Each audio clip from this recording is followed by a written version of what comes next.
Assalamualaikum warahmatullahi wabarakatuh. Pada kesempatan kali ini kita akan belajar mengenai teorema sisa, yaitu pada pembagian polinom atau suku banyak ya. Pembagian suku banyak berderajat 3 kita bagi dengan linier, berderajat 2 kita bagi dengan linier, atau berderajat n kita bagi dengan berderajat n min sekian, atau n min 1, n min 2 dan seterusnya itu ya. Oke, mari kita lihat seperti apa teorema sisa yang ada di dalam suku banyak. Saya akan jelaskan ya secara singkat. Kita lihat teorema sisa yang pertama.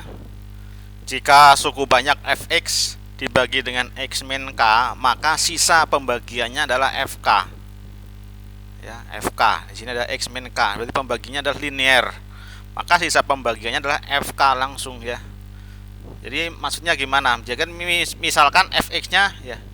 Contohnya di sini misalkan saya buat fx-nya sama dengan 2x kuadrat min 4x plus 1.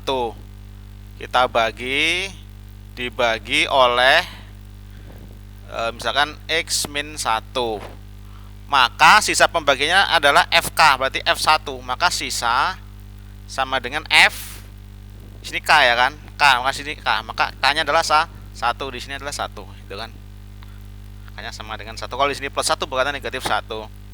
K sama dengan 1. F1, maka kita substitusikan aja nilai F1 ke dalam fungsinya. Berarti 2 kali 1 kuadrat dikurang 4 kali dengan 1 ditambah dengan 1. Maka kita dapatkan F1-nya 2 dikurang 4 ditambah dengan 1. Maka kita dapat F1 sama dengan negatif 1. Ini hasilnya ya. Jadi teorema 1 ini menerangkan bahwa ya jelas ya, jika suku banyak fx dibagi dengan linear x min k, maka sisa pembagiannya adalah fk. Kalau di sini x plus k, maka sini min k dan seterusnya, gitu ya.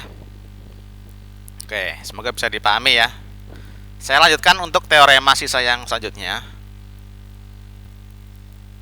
Teorema sisa yang kedua menyatakan jika suatu suku banyak fx dibagi dengan ax plus b, maka sisa pembagiannya adalah f dari min b per a. Kalau di sini plus jadinya negatif ya. B dibagi dengan koefisien dari variabel x. Itu ya. Nah, seperti apa? Contohnya seperti tadi, misalkan saya buat fx itu sama dengan 2x kuadrat min 3x plus 5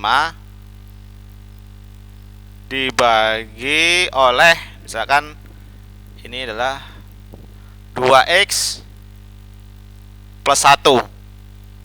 Sisanya berapa? S-nya berapa sisanya? Maka berdasarkan teorema yang kedua ini, bahwa fx jika bagi dengan ax plus b, di sini ax plus b, di sini a-nya sama dengan 2, ini b-nya sama dengan 1. Maka sisa pembagiannya adalah f min b per a. Maka sisa s sama dengan f dari min b per a, 1 per 2. Dari berapa? Yaitu masukkan ke dalam fungsinya ini. 2 dikalikan min 1 per 2 pangkat 2 dikurang 3 kali negatif 1 per 2 ditambah 5, itu kan. Maka sisanya sama dengan, saya buat sisa langsung ya, S sama dengan 2 kali, ini hasilnya 1 per 4 dikurang, jadi positif ya, 3 per 2 ditambah 5. Maka dapat sisa sama dengan, ini setengah ya, 2 setengah ditambah 3 per 2 ditambah 5. Maka hasilnya sama dengan 7 ya. Nah, gitu ya. Jadi sisanya sama dengan f min setengah sama dengan 7, itu ya. Paham ya? Berdasarkan teorema sisa yang kedua, jika suku banyak fx dibagi dengan ax plus b, maka sisa pembagiannya f dari b dibagi dengan a. Kalau di sini plus jadinya min, kalau di sini min jadi plus. Itu ya.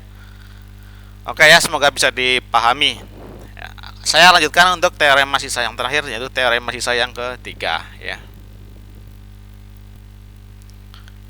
Oke, teorema sisa yang ketiga, kita lihat di sini bahwa jika suatu suku banyak fx dibagi oleh ini apa namanya fungsi kuadrat ya, pembaginya adalah pangkat 2 tapi bisa difaktorkan yaitu x min a dan x min b, maka sisanya adalah px plus q atau linear, di mana fa-nya di sini adalah sama dengan pa ditambah q dan fb-nya sama dengan pb ditambah q gitu ya. Ini kalau tidak ada contohnya mungkin kurang begitu bisa dicerna ya. Ini secara matematis sekali ini. Oke, kita langsung saja melihat contohnya ya, biar untuk lebih memahami seperti apa teorema sisa yang ketiga ya. Kita lihat contohnya di sini ada sebuah contoh suku banyak fx dibagi oleh x min 3 bersisa 5 ya kan. Kemudian dibagi oleh x plus 4 bersisa negatif 23 itu kan, negatif 23. Maka sisa dari pembagian fx oleh x min 3 dan dikalikan dengan x plus 4 adalah berapa itu kan ya. Berdasarkan teorema sisa yang ini kita bisa membuat persamaan fungsinya, yaitu misalkan di sini dalam bentuk sisanya px plus q atau boleh ax plus b dan seterusnya. Kita tentukan dulu, maka sisa atau s dalam bentuk x ya, atau s biasa saja, sx sama dengan px plus q. Nah ini ya, sisanya seperti ini, nanti bentuknya seperti ini. Nah, kemudian pembaginya kan di sini a-nya kan sama dengan di sini berarti 3 ya kan. Ketika x, saya ulang, fx dibagi dengan x min a berarti x min 3 di sini, maka mendapatkan sisanya 5 gitu kan. Kalau fx kita bagi dengan x plus 4, maka sisanya sama dengan negatif 23. Maka kita berdasarkan ini fa sama fb, kita buat persamaannya nanti dalam bentuk persamaan linear, kita eliminasi biasa ya. Maka di sini adalah p dikali a-nya kan 3 nih. Karena x min 3 jadi x-nya 3 ya kan, lihat di sini. Berarti kan 3p itu kan. Saya buat x min 3 berarti x sama dengan 3. Maka persamaannya jadinya 3p plus q sama dengan sisanya berapa? 5. Gitu. Kemudian x plus 4. X plus 4 berarti x sama dengan negatif 4. Kita lihat berarti min 4 ya kan, min 4 dari p ditambah q sama dengan berapa di sini sisanya? Min 23. Ya, nah ini dua persamaan ini yang kita harus eliminasi nanti. Ya. 23 ini. Kita akan eliminasi. Kita buat eliminasinya. Saya geser ya. Kita kurangkan ya. Saya tulis ulang lagi di bawah biar lebih jelas ya. 3p ditambah q sama dengan 5 min 4p ditambah q sama dengan min 23.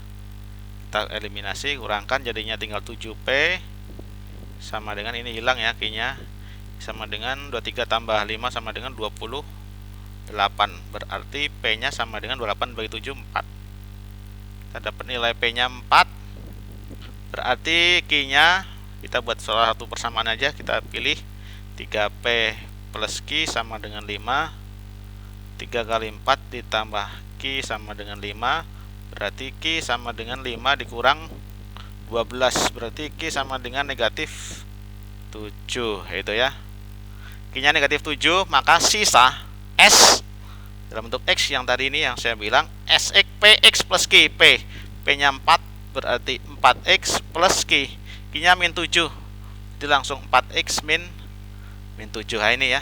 Ini sisa S ya, yang kita cari, yaitu 4x min 7. Bisa dipahami ya. Nah gitu ya. Jadi dari persamaan ini kita buat eliminasi ya. Itu ketemu sisanya, masukkan dalam rumus SX nya PX plus Q, selalu ini bentuknya. Oke, seperti itu ya. Terima kasih atas perhatiannya. Semoga apa yang saya sampaikan ini tentang teorema sisa sangat sederhana sekali. Mungkin nanti akan saya lanjutkan lagi dengan pembahasan-pembahasan atau soal-soal yang lebih menantang lagi ya. Ini dasarnya saja, semoga bermanfaat dan bisa digunakan untuk teman-teman semuanya. Kurang lebihnya saya mohon maaf jika ada salah kata. Saya akhiri. Wassalamualaikum warahmatullahi wabarakatuh.